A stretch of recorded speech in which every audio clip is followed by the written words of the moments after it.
Hello and welcome to the point. Jani మాస్టర్ని అందరికీ తెలుసు, రిమాండ్కి పంపించారు. అయితే ఈ కేసు ఫలితం ఎలా ఉండబోతోందనే చర్చలు రకరకాలుగా జరుగుతున్నాయి. ఫస్ట్ ఆఫ్ ఆల్ అసలు జానీ మాస్టర్కి ఈ కంప్లైంట్ ఇచ్చిన కొరియోగ్రాఫర్కి మధ్య అంటే అనుబంధం 5 సంవత్సరాల పాటు ఎందుకు కనెక్షన్ కొనసాగింది మొదలుకొని అనేక రకాల క్వశ్చన్స్. ఇన్ని సంవత్సరాల తర్వాత ఎందుకు లేవనెత్తుతున్నారు ఈ కేసు విషయాలని. అలాగే జానీ మాస్టర్ భార్య కూడా బయటకు వచ్చి ఇది ఎవరో పని కట్టుకుని కావాలని ఇరికించే కేసు అని చెప్పి మాట్లాడడం కూడా ఇప్పుడు చర్చనీయాంశం అవుతుంది, సంచలనం సృష్టిస్తుంది. ఇదే అంశంపై మాట్లాడబోతున్నాం. జానీ మాస్టర్కి ప్రూవ్ అయితే గనక ఏ అఫెన్సెస్ కింద శిక్ష పడే అవకాశాలు కనిపిస్తున్నాయి. ఒకవేళ ప్రూవ్ కాకపోతే వేర్ డస్ దిస్ గో? ఇది మరొక కేసులా అలా పక్కకెళ్ళిపోతుందా? లెట్స్ టాక్ టు భరద్వాజ్ గారు, అందరికీ సుపరిచిత senior journalist and film critic. నమస్కారం సార్. అలాగే జయంతి గారు is a very very active, informed, knowledgeable advocate. ముఖ్యంగా పాష్ అండ్ పాక్సో ఈ 2 చట్టాలకి సంబంధించి చాలా క్షుణ్ణంగా అధ్యయనం చేయడమే కాకుండా అనేక కంపెనీస్కి సెక్షువల్ హరాస్మెంట్ నివారణ కమిటీస్ సభ్యులుగా కూడా ఉన్నారు. కాబట్టి వారికి యాక్చువల్గా ఇది ఎలా ఫ్రేమ్వర్క్ ఎలా ఉంటుందో కూడా అర్థమవుతుంది. జయంతి గారు వెల్కమ్ అండి, thank you so much for joining us. So first of all Bharadwaj గారు, మనం ఫ్యాక్చువల్గా కొన్ని పాయింట్స్ పెట్టుకుని మొదలు పెడతాం కాబట్టి మిమ్మల్ని అడుగుతున్నాం సార్, ఇది మరొక కేసుగా పక్కకి వెళ్ళిపోతుందా లేక దీని ప్రోగ్రెస్ని చూసి మీరు ఏమన్నా కొంచెం ఫలితం వస్తుందంటారా? అంటే కోర్టులోకి వెళ్ళింది కాబట్టి ఇప్పుడు విషయం అంటే అరెస్ట్ అయ్యాడు, ఆయన రిమాండ్కి వెళ్ళాడు, ఇప్పుడు జ్యుడిషియల్ కస్టడీకి అడుగుతున్నారు అనేది వినిపిస్తోంది. ఏది ఏమైనా కోర్టు పరిధిలోకి వ్యవహారం వెళ్ళింది కాబట్టి కొంత నిజాలు ఏమిటి అనేది తెలిసే అవకాశం అయితే ఉంటుందండి. రైట్. అంటే ఇది ఇంకొక కేసు అయినా కావచ్చు. అంటే ఆయన ఏం ప్రొవైడ్ చేస్తాడు, వాళ్ళే అతనికి ఎగనెస్ట్గా వాళ్ళేం సాక్ష్యాలు ప్రొవైడ్ చేస్తారు, కోర్టులో కంటెస్ట్ చేస్తారు. కంటెస్ట్ అయిన తర్వాత కోర్టు అంటే నిర్ధారించాలి ఇతను క్రైమ్ చేశాడా లేదా అనేది నిర్ధారణ అయితే రైట్ అప్పుడు ఏమిటి పరిస్థితి అనేది. అతని మీద సీరియస్ సెక్షన్సే ఉన్నాయి, ఆరోపణలు ఉన్నాయి. అలాగే అతన్ని సపోర్ట్ చేసేటువంటి వ్యక్తులు కూడా చాలామంది ఉన్నారు. ఇప్పుడు చాలామంది కొరియోగ్రాఫర్స్ అతనికి మద్దతు ప్రకటిస్తున్నారు. అంటే చాలా కాలంగా ఉంది, వాళ్ళ మధ్య రిలేషన్ అయితే ఉందనేది ఎస్టాబ్లిష్ చేశారు అందరూ. ఆ అమ్మాయికి అతనికి మధ్య అతను అసిస్టెంట్ కొరియోగ్రాఫర్. ఆవిడ ఆ అమ్మాయి ఒక రియాలిటీ షోలో పరిచయం అయింది. ఆ రియాలిటీ షోలో పరిచయమైనటువంటి అమ్మాయితో ఈయన కొనసాగించాడు అనుబంధాన్ని. అది సెక్షువల్ హెరాస్మెంట్కి వెళ్ళింది అనేది ఆ అమ్మాయి ఎలిగేషను.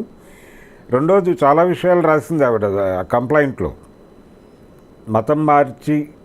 మతం మారి అతన్ని పెళ్లి చేసుకోమని అతని వైఫ్ ఈ అమ్మాయిని ఫోర్స్ చేసినట్టుగా కూడా ఒక వాక్యం రైట్ ఉంది దానిలో. అది ఒక యాంగిల్ తీసేసుకుని దాని మీద లవ్ జిహాద్ అనేటువంటి చర్చలు ఒకవైపు జరుపుతున్నారు. అవును.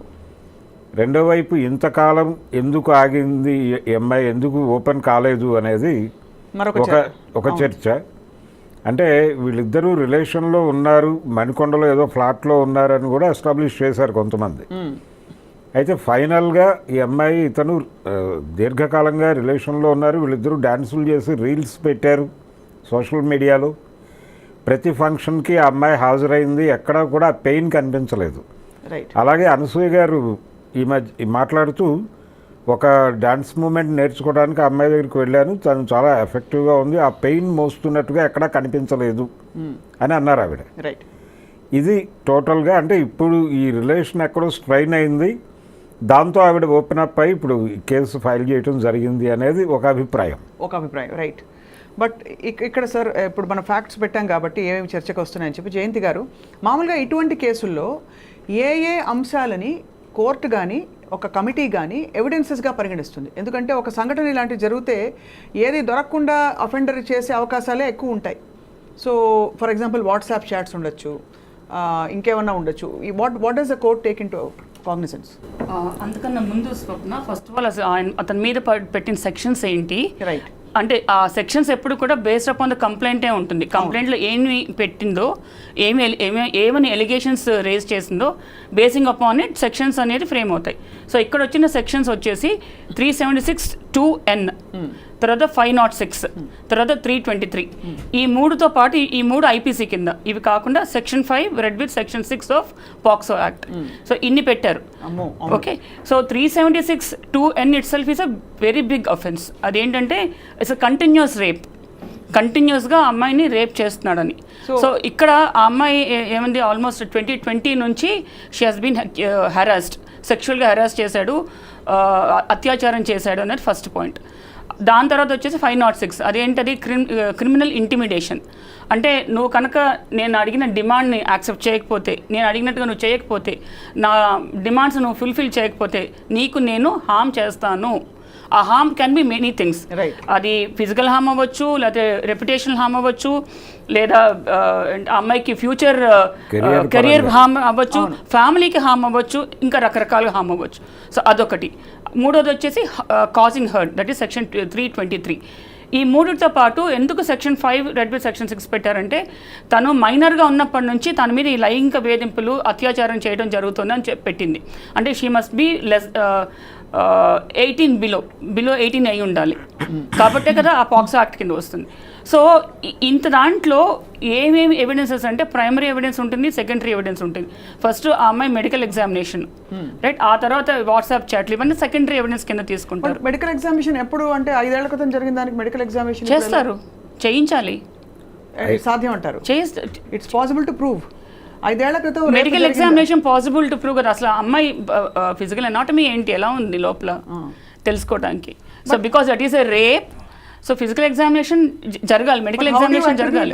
ఏ particular rape to the offender, how do you attribute? అది ఓవర్ పీరియడ్ ఆఫ్ టైం, అంటే అదొక్కటి సైలోలో తీసుకోరు కదా Swapna. So there will be many things. Investigation జరుగుతుంది.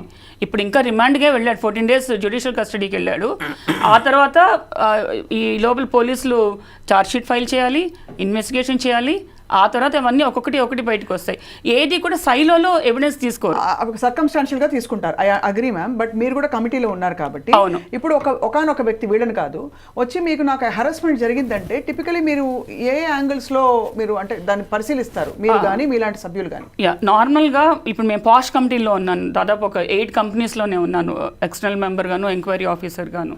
సో ఇక్కడ ఏంటంటే ఏ సెక్షువల్ హెరాస్మెంట్ కూడాను బ్రాడ్ డే లైట్లో జరగదు, అందరు ముందు 10 మంది అందరూ చూస్తుండగా జరగదు. Correct. So on the scale of 10, 9 కేసెస్లో సైలోస్ జరుగుతాయి. అంటే ఇప్పుడు సపోజ్ కంపెనీస్ ఉన్నాయనుకోండి, వాళ్ళ క్యాబిన్స్లోనో లేకపోతే లిఫ్ట్లోనో ఎక్కడైనా జన సంచారం లేని చోట వాళ్ళిద్దరు మాత్రమే ఉన్న చోట. సో అటువంటి చోట మీకు ఎప్పుడు కూడా డైరెక్ట్ ఎవిడెన్స్ దొరకదు, సెకండరీ ఎవిడెన్స్, సర్కమ్స్టాన్షియల్ ఎవిడెన్స్ దొరుకుతుంది. సో మేము నార్మల్గా అటువంటి చోట్ల ఏం చేస్తామంటే, అసలు ఆ అక్యూజ్డ్ మిగతా అందరితో ఎలా ఉన్నాడు అది ఫస్ట్ చూస్తాం. అది ఓవరాల్ అతని బిహేవియర్ ఏంటి, అతని పర్సనాలిటీ ఏంటి, ఎలా మూవ్ అవుతున్నాడు, అండ్ ఈ అమ్మాయి ఏం చెప్తోంది. సో మాకు సీసీటీవీ కెమెరా ఫుటేజెస్ దొరకవచ్చు. సో ఇలా రకరకాలుగా మేము పరిగణనలోకి తీసుకుంటాం. అయితే ఒక పాయింట్ ఏంటంటే, అతను అందరితో చాలా మంచిగా ఉండొచ్చు, మేము దాన్ని జెంటిల్మెన్ సిండ్రోమ్ అంటాం. ఒక్క పర్టికులర్ అమ్మాయినే టార్గెట్ చేసి ఆ అమ్మాయిని మాత్రమే ఈ విధంగా హెరాస్ చేస్తూ ఉండొచ్చు. అటువంటి చోట్ల డైరెక్ట్ ఎవిడెన్స్ దొరకడం కొంచెం కష్టమే, కానీ but over period of time మాకున్న ఎక్స్పీరియన్స్తో మేము అతని దగ్గర నుంచి అతనే చెప్పించేట్టు మేము బయటికి లాగుతాం. రైట్, జరగాల్సింది అది, అతని నుంచి బయటికి రావాలి. ఎందుకంటే ఎక్స్టర్నల్ కొరాబరేటివ్ ఎవిడెన్సెస్ మనకి ఒక హోటల్ రూమ్కి వెళ్ళింది అని ఈ అమ్మాయి చెప్పినా కూడా రూమ్లో ఏం జరిగిందో ఎవరికి తెలిసే అవకాశాలు ఉండవు. సో నిజంగానే ఇంత సీరియస్ ఈ విషయం జానీ మాస్టర్ని ఈరోజు తీసుకెళ్లారంటే రిమాండ్కి, ఖచ్చితంగా కొంతవరకు ఎవిడెన్సెస్ ఉంటే తీసుకెళ్తారా అని కన్క్లూడ్ చేసుకోవచ్చా? ఇక్కడ ప్రిమా ఫేసి ఏమైందంటే, అక్కడ కంప్లైంట్ ఫైల్ అయింది. కంప్లైంట్ ఫైల్ అయినాక 0 FIR రిజిస్టర్ అయింది. రిజిస్టర్ అయినాక సార్ పట్టుకొచ్చారు, వితిన్ 24 hours జ్యుడిషియల్ మ్యాజిస్ట్రేట్ దగ్గర ప్రొడ్యూస్ చేశారు. తర్వాత of course as a matter of process అతన్ని జ్యుడిషియల్ కస్టడీకి పంపించారు. సో ఎవిడెన్స్ని కన్సిడర్ చేశారా అంటే అది ఈ స్టేజ్లో జరగదు, ఇంకా జరగదు. సో ఇంకా nothing is proven. Until proven, everybody is deemed innocent in the court, in the eyes of law. Right. So అక్కడి నుంచి మాట్లాడదాం భరద్వాజ్ గారు, బికాస్ ఇది నిజంగా ఒక ఇది 2 కుటుంబాలకు సంబంధించిన విషయం. ఆ అమ్మాయి కుటుంబం ఉంది ఇక్కడ, ఇతని కుటుంబం కూడా ఉంది కాబట్టి చెప్పండి సార్. అయితే ఆ అమ్మాయి అంటే ఇతని వైఫ్ ఆ అమ్మాయి మీద, ఆ అమ్మాయి కుటుంబం మీద కూడా కొన్ని ఎలిగేషన్స్ రైజ్ చేశారు. నిన్న ఆవిడ ఇచ్చినటువంటి ఇంటర్వ్యూస్లో ఆ అమ్మాయి తన కెరియర్ కోసం ఏం చేయటానికైనా సిద్ధపడేటువంటి మెంటాలిటీ ఉంది అన్న పద్ధతిలో ఒక దాడి చేసింది ఆవిడ. ఇలా అంటే పర్సనల్గా క్యారెక్టర్ అసాసిన్ చేయటం లాంటిది అది కూడా. వాటి నుంచి ఎలాగైతే ఇతని మీద ఎలిగేషన్స్ ఫ్రేమ్ అవుతున్నాయో ఆ అమ్మాయి మీద కూడా కొన్ని ఆరోపణలు చేసేటువంటి ప్రయత్నం చేశారు. చాలా దురదృష్టకరం అది. అమ్మాయికి గతంలో చాలా మంది బాయ్ ఫ్రెండ్స్ ఉన్నారని, ఉన్నవి లేనివి ఇప్పుడు 100 మంది పింక్ సినిమాలో చూపించారు కదండి. No is a no. Yes కదా.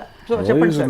నో ఇస్ నో అనేది అంటే ఇప్పుడు ప్రధానంగా ఆరోపిస్తుంది ఏంటంటే ఎందుకు ఆ అమ్మాయి ఆ రోజునే మాట్లాడలేదు అనేది ఒక్కటే పాయింట్ అండి వీళ్ళ దగ్గర ఉన్నది. అవును, మాట్లాడకపోవడానికి రకరకాల కారణాలు ఉండొచ్చు. అంటే ఈ ట్రావెల్లో ఆ అమ్మాయి అలా అడ్జస్ట్ అయి ఉండొచ్చు, ఏదైనా ఒక ఘర్షణ తీవ్రమైనటువంటి పరిస్థితిలోకి వెళ్ళి ఉండొచ్చు. అప్పుడు ఇంకా భరించలేనని ఇంకా నేను దీన్ని బ్రేక్ చేసుకోవాలి అని అనుకుని వచ్చి కేసు పెట్టచ్చు. అంటే దాన్ని ఆ పాయింట్ని పట్టుకొని ఆ రోజు ఎందుకు మాట్లాడలేదు అనే ఒక పాయింట్ పట్టుకొని. అండ్ ఇలాంటి అమ్మాయిలపై సినిమా ఇండస్ట్రీ వాతావరణంలో పవర్ ఆర్గనైజ్డ్గా పూర్తి ఆర్గనైజ్ సెక్టర్ కాదు కాబట్టి దానికి పరిధులు పరిమితులు ఉండొచ్చు, ఉండకపోవచ్చు, కొన్ని depending on the production unit. కాబట్టి లైంగిక వేధింపులు జరుగుతున్నాయా లేదా? జరుగుతున్నాయి అనేది వాస్తవం అండి. రైట్, జరుగుతున్నాయి అనేది వాస్తవము. ఇక్కడ అయితే చాలా సందర్భాల్లో ఏం జరుగుతుందంటే ఈ ఎలిగేషన్స్ ఫాల్స్ ఎలిగేషన్స్ అనేస్తారు గబుక్కున. అంటే మనకి ఎస్సీ ఎస్టీ అట్రాసిటీస్ యాక్ట్ వచ్చినప్పుడు కూడా ఇది మిస్యూజ్ అవుతోంది అనే ఆర్గ్యుమెంట్ ఎక్కువ చాలా బలంగా ముందుకు తీసుకొచ్చారు. Right right. అలాగే ఇది కూడా అంటే వీళ్ళు మిస్యూజ్ చేస్తారు, ఏదో ఒక టార్గెట్ చేసి అతన్ని ఇబ్బంది పెట్టడానికి, అంటే ఇంకేదో మనసులో పెట్టుకొని ఇది అవకాశం ఉంది కాబట్టి అతన్ని హెరాస్ చేయడానికి ఈ సెక్షన్ వాడతారు, ఈ పద్ధతిని వాడతారు అనేది ఒక విమర్శ ఉంది. Right sir. ఇక్కడ జయంతి మ్యామ్ని ఒకటి అడగాలి. జయంతి గారు, ఇక్కడ ఇతని వైఫ్ కూడా ఆ అమ్మాయిని కోర్స్ చేసింది పెళ్లి చేసుకోమనే అనే ఒక ఇది కూడా వచ్చింది ఇందులో.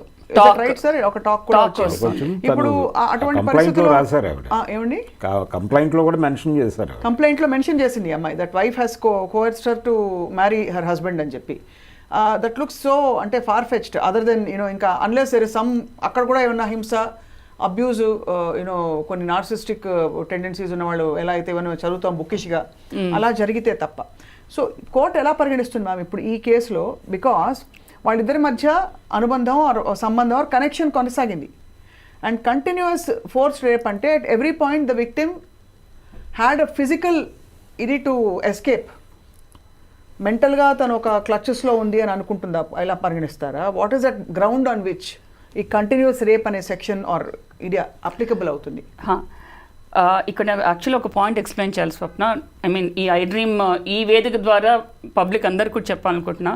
నార్మల్గా ఒక ఎంప్లాయీ రిలేషన్షిప్లో ఉన్నప్పుడు ఎంప్లాయర్, ఇప్పుడు అతను అక్యూజ్డ్ ఎవరైతే ఉన్నారో అతను ఎంప్లాయర్ ఈ కేసు సంబంధించిన వరకు, ఈ అమ్మాయి వచ్చేసి ఎంప్లాయీ.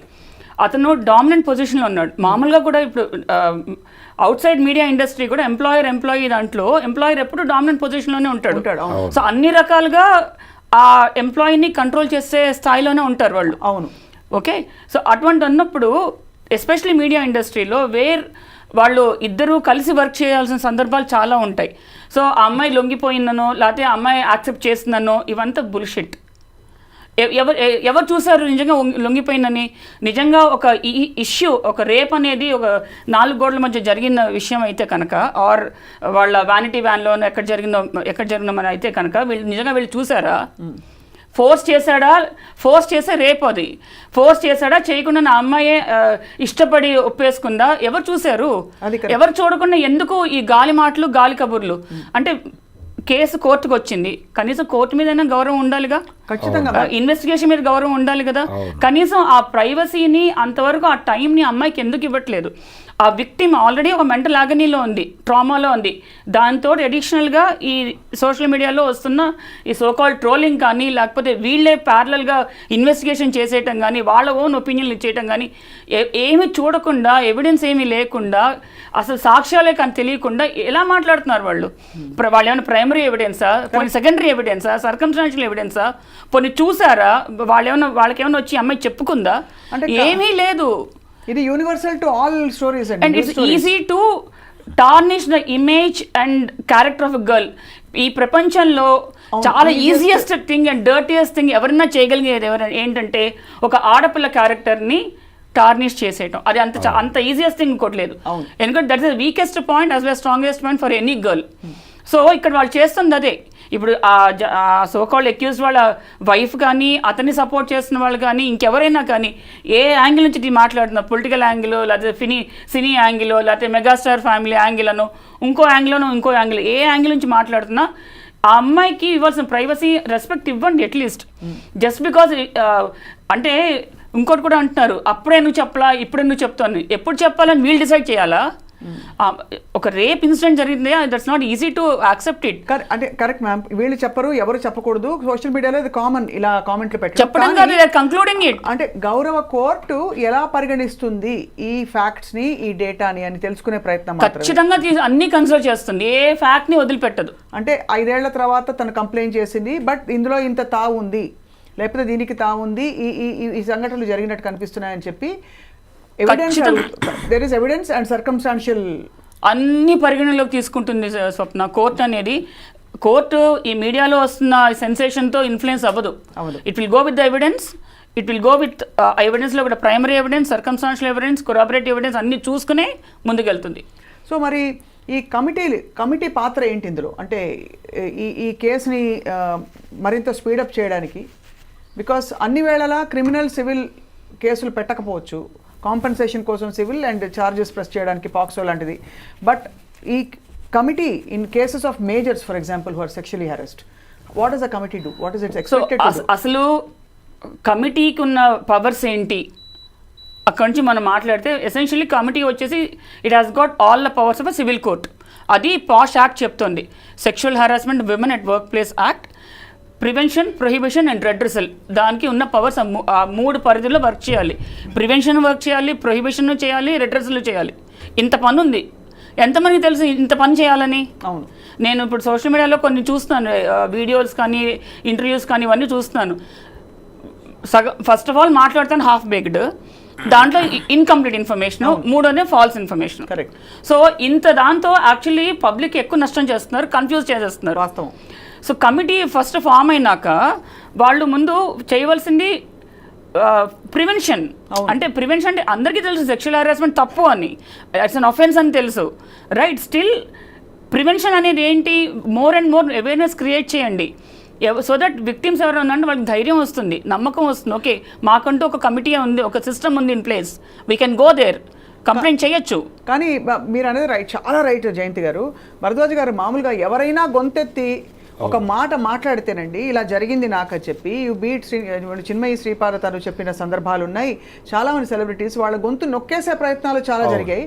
వాళ్ళని రెబల్గా ముద్ర వేసేస్తారు, వాళ్ళని గయ్యాలి, ట్రబుల్ మేకర్, ఇలా రకరకాల రాధికారు చెప్పారు కదా మొన్న, ట్రబుల్ మేకర్ అంటారని చెప్పి కారవాన్స్లో సీక్రెట్ ఫిల్మింగ్ జరుగుతుంటే కూడా చూసి పట్టుబడ్డా కూడా people can't raise their voices and because they will be outcast literally. అంటే I'm talking about not caste and also outcast. So ఇది ఇక్కడ సిస్టమ్ ఫెయిల్యూర్ స్వప్న. అవును, blatant system failure. How can we create very amicable system where, అంటే అమ్మాయిలు, భరద్వాజ్ గారు మీరు కూడా చెప్పాలి సార్, ఆడపిల్లలు బయటకు వచ్చి నాకు అన్యాయం జరిగింది అని చెప్పుకోవడానికి జడ్జిమెంట్ లేకుండా నేను ఐ విల్ బీ హర్డ్ అనే వాతావరణం ఎలా వస్తుంది మ్యామ్? జడ్జిమెంట్ ఎవరు చేస్తున్నారు? బయట నుంచి గాల్లోంచి ఎవరు చేయట్లేదు, మనలాంటి మనుషులే చేస్తున్నారు. ఎందుకు చేస్తున్నారు వాళ్ళు? పని పాట లేక కొంతమంది, మరి కొంతమంది సైడ్స్ తీసుకుని ఇప్పుడు కొత్తగా తయారయ్యారు, ఆడవాళ్ళందరూ కేసులు పెట్టేస్తున్నారు, పురుష పక్షపాతులకు తయారైపోయారు సొసైటీలో. ఫస్ట్ ఆఫ్ ఆల్ సెన్సిటివిటీ అనేది లేదు స్వప్న. బేసిక్ హ్యూమన్ సెన్సిటివిటీ ఏదైతే అనుకుంటున్నామో అది లేదు. ఇప్పుడు ఒక కాకి చచ్చిపోయింది అనుకో, అది దెబ్బ తగిలి కింద పడిపోయింది అనుకో, 100 కాకులు వచ్చి కావు కావు కావు అంటాయి, రైట్? అంటే అట్లీస్ట్ అక్కడ సాంఘీభావం చూపిస్తున్నాయి. అది మన హ్యూమన్స్లో తగ్గిపోతుంది రోజు రోజుకి.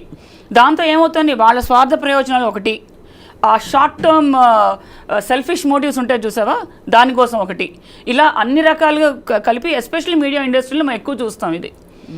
ఇప్పుడు ఆ భార్య పరిస్థితి చూడండి మ్యామ్. ఇప్పుడు ఇక్కడ ఎంతమంది ఎఫెక్టెడ్ విమెన్ ఉన్నారు.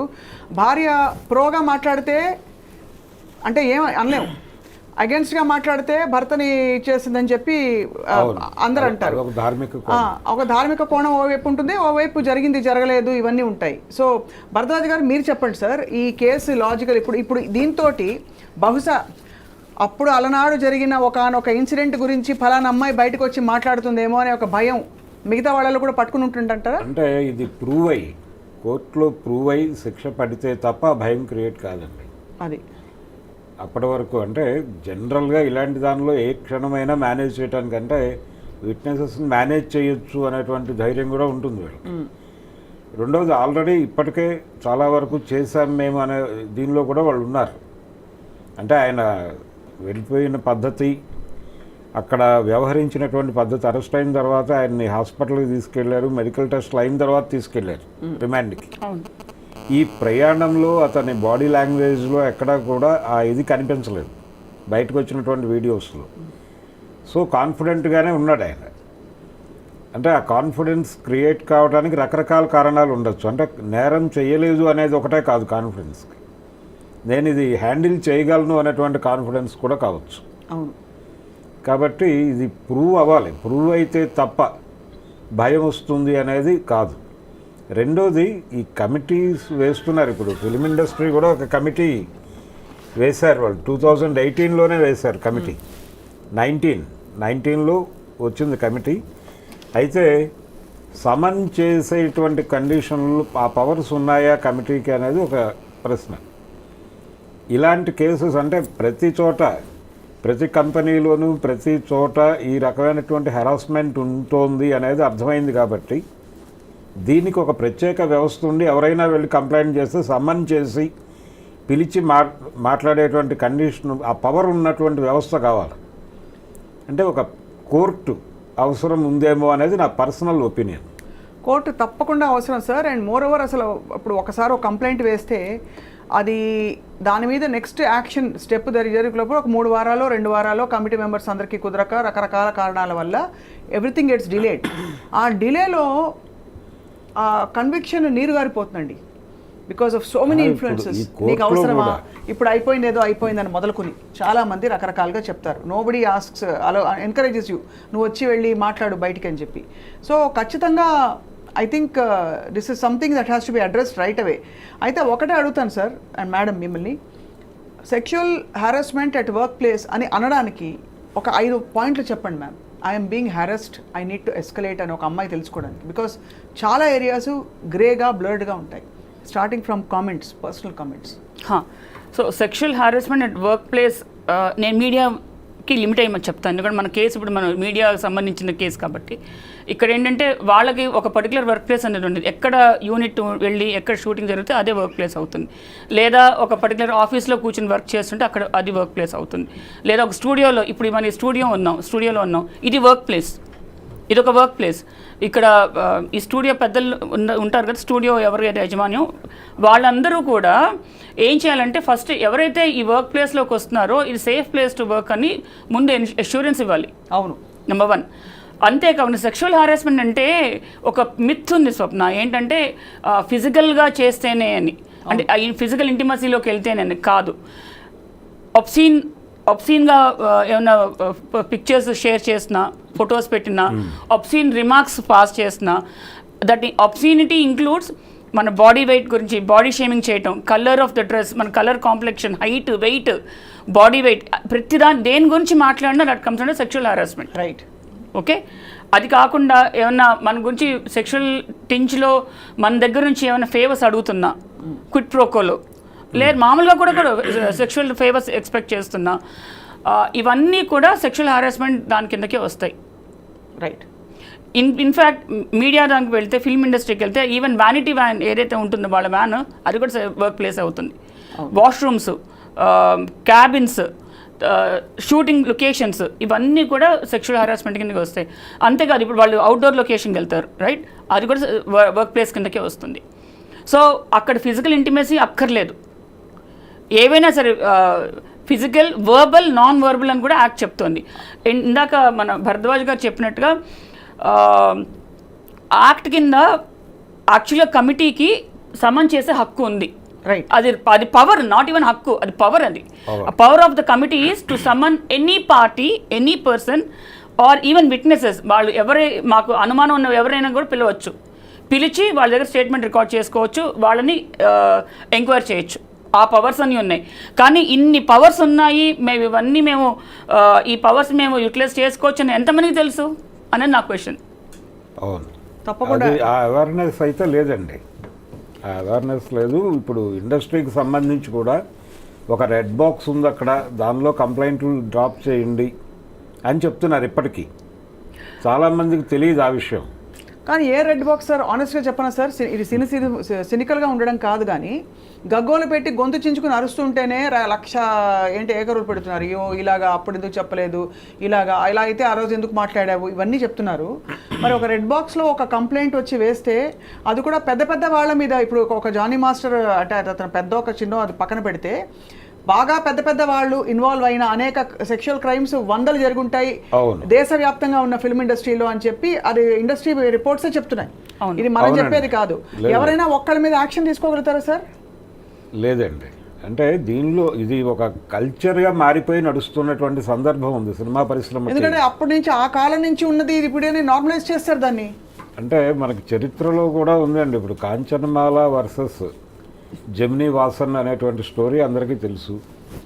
అక్కడి నుంచి మొదలు పెడితే అంటే ఒకసారి ఒక చిన్న ప్రైవేట్ టాక్లో ఒక డైరెక్టర్ గారితో మాట్లాడుతుంటే ఇలాంటిది ఉంటుందా అంటే ఆయన చాలా క్యాజువల్గా మేము చాలా డెమోక్రటిక్గా వ్యవహరిస్తాం ఇలాంటి విషయాల్లో అన్నాడు ఆయన.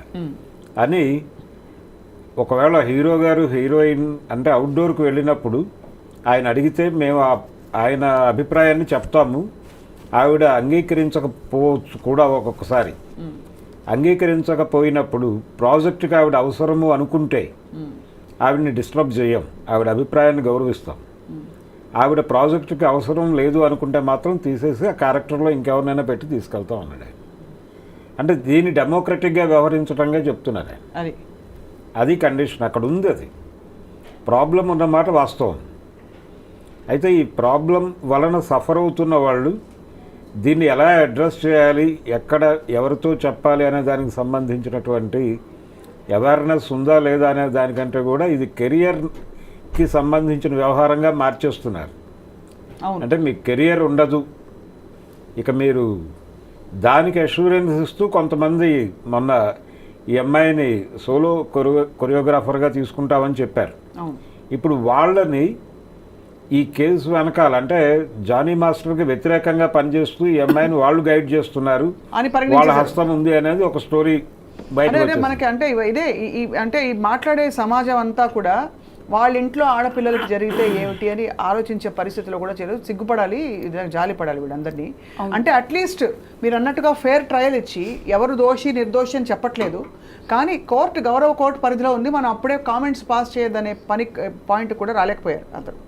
సో ఫైనలీ మ్యామ్ జయంతి గారు, ఇవాళ అంటే ఇన్ని కమిటీస్లో సభ్యురాలుగా మీరు ఉన్నారు కాబట్టి మిమ్మల్ని అడుగుతున్నాం, ఏం చేయాలి ఒక అమ్మాయి హెరాస్మెంట్ జరిగితే? తనకి ఒకవైపు సర్వైవల్ ప్రాబ్లమ్స్ ఉండొచ్చు, వాళ్ళ పేదరికము ఇంకోవైపు నాకు ఎవరు మద్దతు పలకరు, ఐ వోంట్ బి హర్డ్ అనే ఒక కాన్ఫిడెన్స్ ఉండొచ్చు, ఒక డిఫరెంట్ మోడ్లో చెప్పకపోవచ్చు. What do you suggest?